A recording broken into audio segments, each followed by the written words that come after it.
Okay, part two, that video cut off inadvertently, so yeah. Okay, to continue, on the 13th of October 2010, I worked with Beulah. I informed her of this story. She told me that it was strange as she had to move house as well. Later that night, as we have a lot of downtime, I sat writing my book, the chapter entitled Red and Purple. That light is so blinding. That chapter begins by depicting events in Old Swan in West Derby, Liverpool. That was in a hotel. This is one of the places that Beulah was looking to live. As I wrote, on the television in the background was a film. As I was writing the words of what I was writing in the book, the words of a sentence on the film at one part was exactly the same as what I was scribbling away at the exact same time.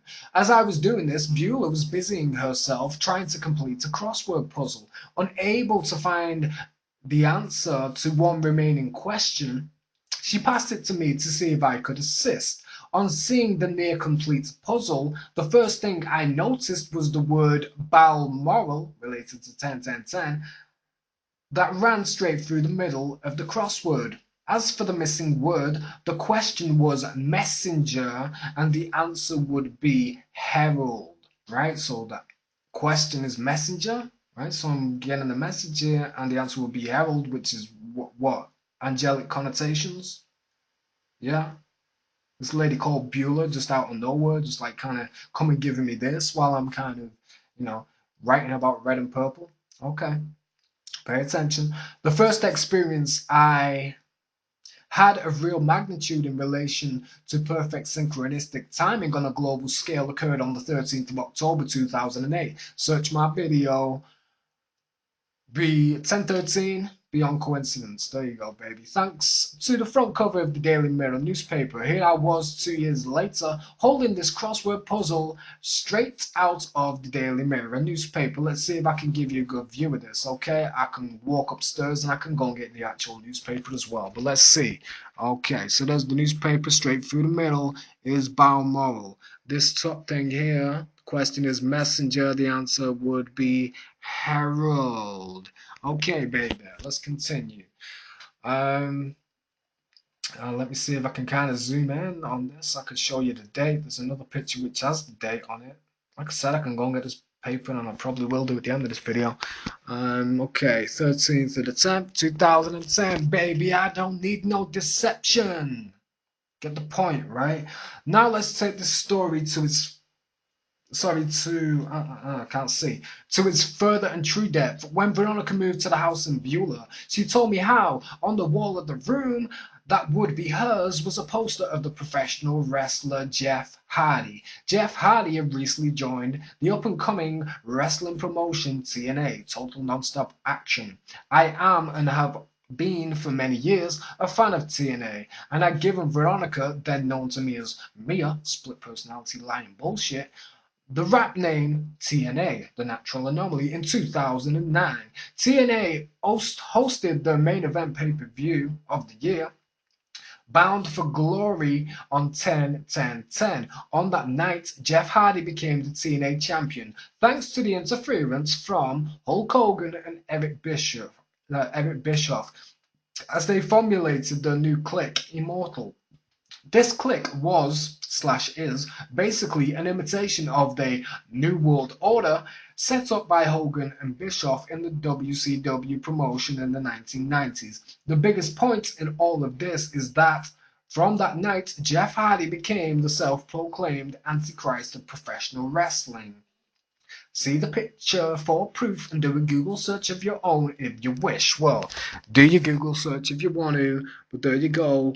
Jeff Hardy, 10-10-10, Antichrist, and those are your results. YouTube, the Antichrist of professional of pro wrestling, Jeff Hardy promo on Impact. Okay, baby. Scrolling down.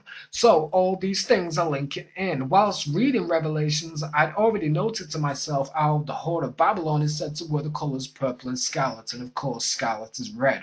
I found this of importance as it made me instantly think back to June 2009 when I was being led by deceptive means to the red and purple theme that had been predestined for my experience. Then there I was, the 13th of October, writing about it.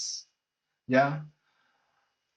While Bueller completes a crossword with Balmoral running through the middle to highlight the date 10-10-10. Furthermore, the only question that she didn't answer happened to have been messenger, and the answer would be herald, which has angelic connotations. Then the lady who deceived me moved to Beulah, and in her new room was a poster of Jeff Hardy, who became the Antichrist on 10-10-10.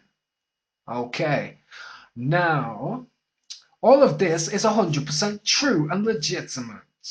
What would you estimate the odds of this falling into place by chance? It's impossible, baby. Right.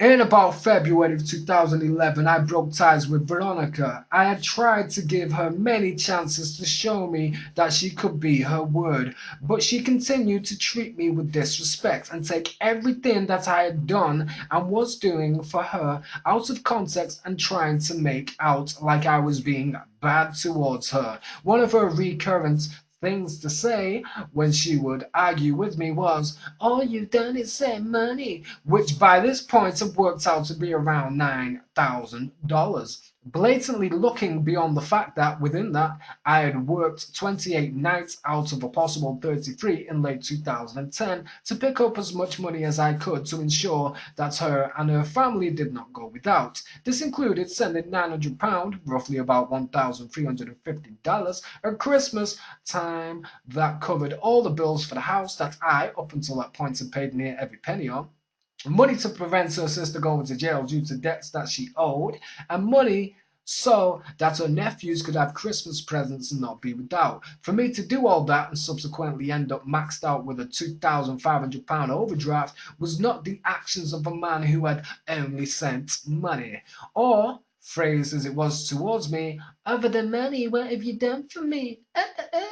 Okay, other than being endlessly supportive, forgiving her for lying and deceiving me in a manipulative way, and then going out of my way to make sure she didn't go without, not much.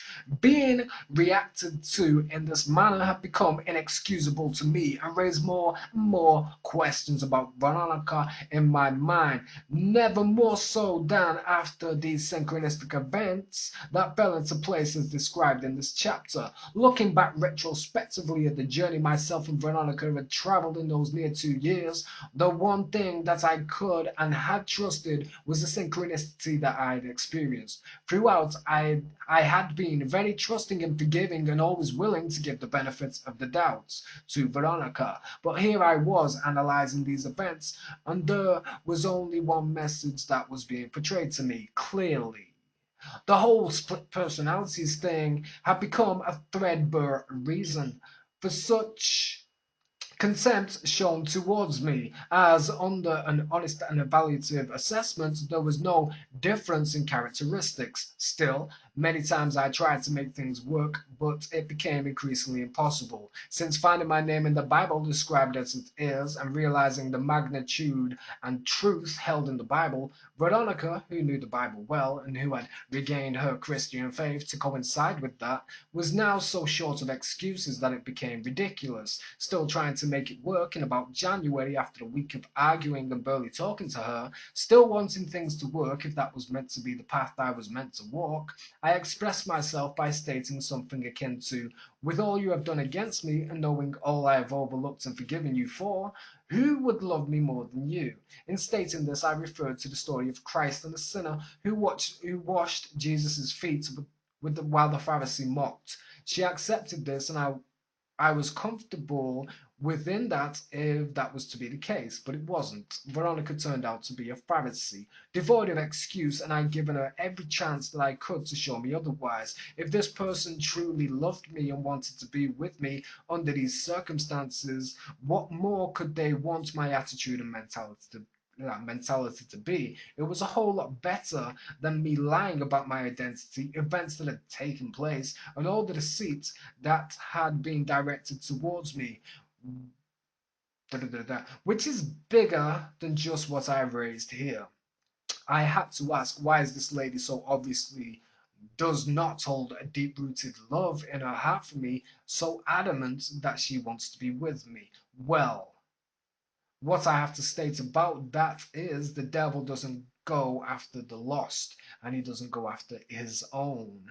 As for the impact and insight that these synchronistic events brought to me, let's assess my evaluation. The events that took place in June 2009 could not be predestined to have alternative colors such as green and blue, but no, it was red and purple. Jeff Hardy could have taken on a persona of true and genuine God-given righteousness on 10-10-10, but no, he became the Antichrist. Veronica moved to a place called Beulah, and there happens to be a poster on the wall. It could have been a poster of Jesus Christ, but no, it was Jeff Hardy.